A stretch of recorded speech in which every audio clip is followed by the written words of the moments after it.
Ce sont donc 10 accusés, 10 membres du clan Hérette qui vont comparaître devant la cour d'assises du Haut-Rhin, dont 3 pour homicide avec préméditation.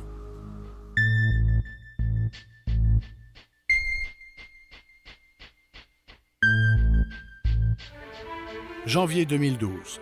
Le procès des tortionnaires de Sylvie et Daniel s'ouvre devant la cour d'assises de Colmar. Sur le banc des accusés, les 10 membres du clan font face à Daniel Eckert, seul survivant. Dans le box, le chef du clan, Gérard, et son fils Edmond.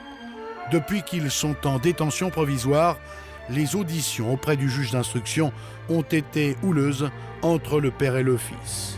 Alors au procès, on redoute des débordements. Des moments de violence, même entre le père et le fils.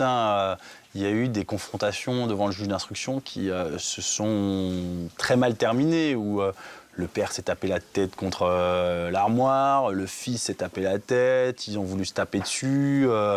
On a une intervention policière, des escortes, le fils maintenu au sol. Enfin, on n'est pas foncièrement dans un climat idéal dans la famille. On se dit que ces 4 semaines d'audience, elles vont peut-être pas forcément bien se passer et ça risque d'être un petit peu délicat.